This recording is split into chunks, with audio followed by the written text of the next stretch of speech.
I now have the honour in introducing independent member from Bendigo, Victoria, Senator John Madigan.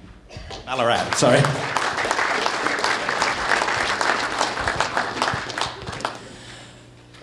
Thanks, Paul. Good evening, ladies and gentlemen, distinguished guests. I couldn't name you all, but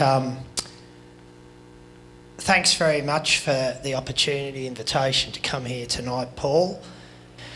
So ultimately, when we talk about the so-called Murray-Darling Basin plan, what is it that we're actually talking about? Because over the past few months since I've had meetings in Yea, I've had a meeting in Mildura, I've had a meeting in Barham, and I've had a meeting in Deniliquin, and now here tonight in Griffith. And last Thursday I was in Goolwa at the Lower Lakes at the mouth of the Murray. And even if I boiled down everything and I only took 10% of what people are telling me and the concerns people have raised with me, alarm bells should be ringing in Canberra. They should be ringing in Spring Street in Melbourne. They should be ringing in Macquarie Street in Sydney. They should be ringing in Adelaide, and they should be ringing in Brisbane. Because there are millions of lives who are affected by this. For this so-called plan to work, there has to be an economic, a social, and an environmental outcome. And if we're not saving the environment for people, what are we saving it for? Now, I see the Prime Minister there, I think it was 2011 that he was here and he spoke to you. Okay, we'll roll forward to just before the federal election 2013 in the Senate, and the Murray-Darling Basin plan came into the Senate, and I'd been there, say, around that time, roughly 2 years or 18 months when it came into the Senate.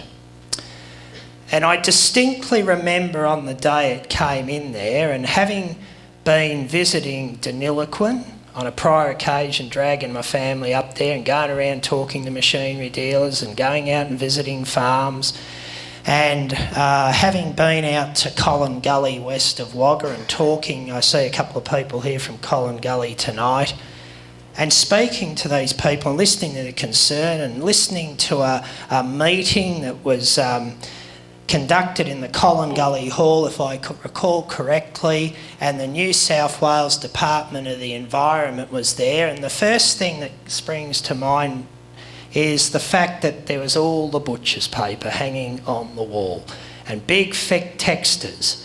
And it took me back to a time at home when, at home in Ballarat, we had the Victorian government, when they built the Goldfields super pipe, which took water from the Waranga Channel north of the Divide to take it to Ballarat. And as soon as I saw the butcher's paper, I thought, here we go again. It's the divide and conquer. It's the people that come out who are paid by the government with a preconceived outcome which ultimately screws people.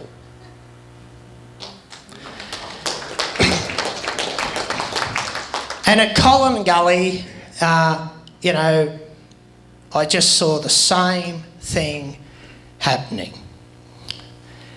And when then I visited a family at Stanhope near Rochester in Victoria. They were dairy farmers, and they'd been on this property for about nearly 80 plus years.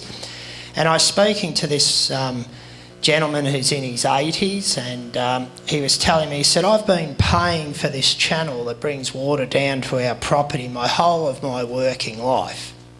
And now the government, the Victorian government, through Vic Super is buying up all the land around here and they're drying off the farm. So he says, now what they've told me is they're going to shut the channel, and if I want the channel that I've been paying for my whole working life, we're going to shut the water off here, we're going to dig the bloody thing up, and if you want water, well, the main channel's, 1.5, 2 k's up the road, you can go and hire an excavator and you can get a contractor to run a pipe back to that channel and bring the water down to your property. Now, I personally don't think that's fair. And then I've been up to Mathaura and I visited some people there whom I know and are good friends of mine, and one night there they took my wife and children and I out there and they said, see this channel? We haven't had water in it for 9 years. And we're paying for that.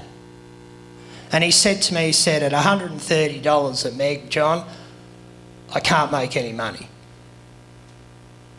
He said, so what, he said, I was told that user pays. Well, I'm not using any water. I can't even get water. There's no water in the channel, but I'm paying for it. I'm paying thousands of dollars a year for absolutely nothing.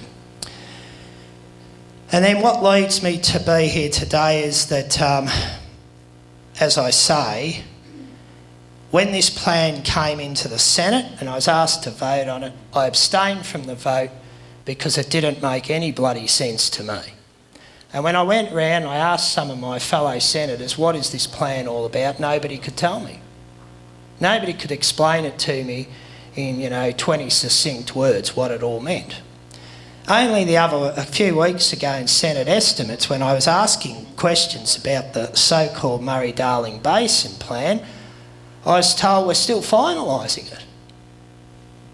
So I said, well, what did we vote? What did you vote on 18 months ago? What did you vote on?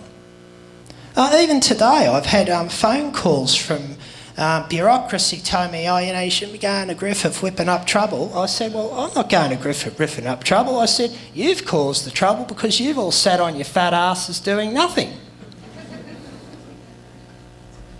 Now, I'm not here to make grandiose promises to you. But, I made a commitment to the people in Mildura I spoke to. I made a commitment to the people in Yea. I made a commitment to the people in Deniliquin. I made a commitment to the people in Barham.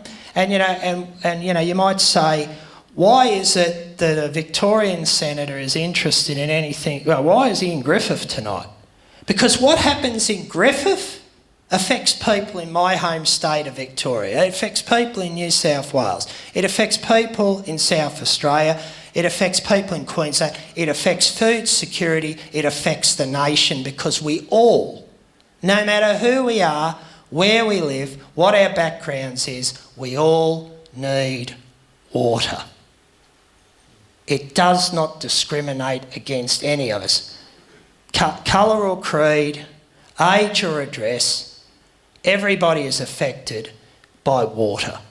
And we've got to get this right. And, visiting Goolwa last week, because I actually want to see what's happening. I don't want to get it second hand. I actually want to see what is happening. I went down there, I had a look at the lower lakes. I've had a look at the barrages. And I can tell you, whoever's got the contract with those bloody dredgers working across the Murray, my God, is that an open chequebook? I wish I had that job. Whoever it is must be laughing all the way to the bank, because,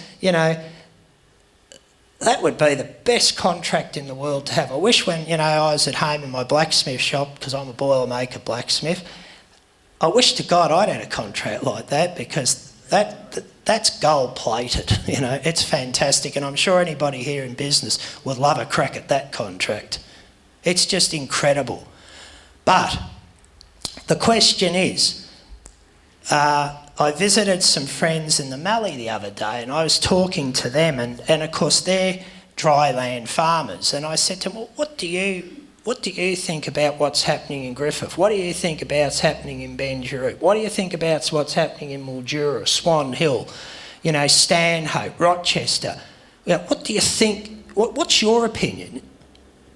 And this bloke said to me, John, it's like this. He said, we use grey water to flush the toilet. we don't use our tank water.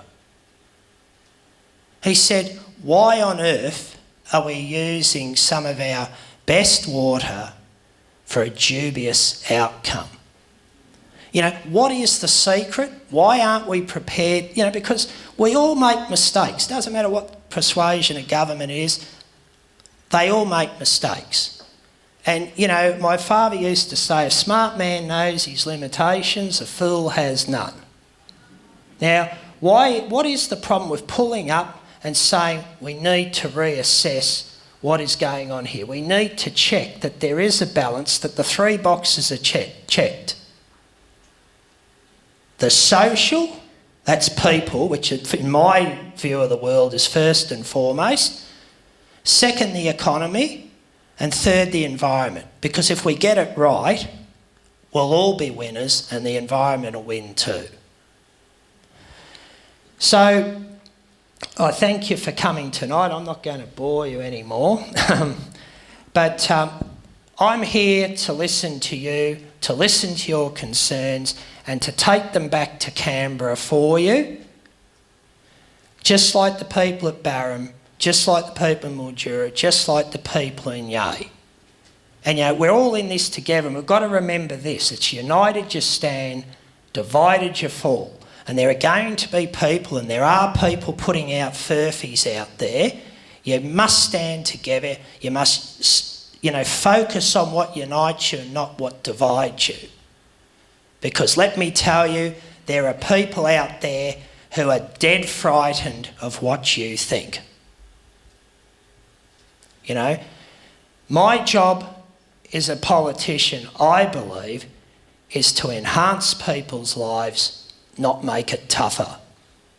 And let's put the common good back into the Commonwealth. Thank you.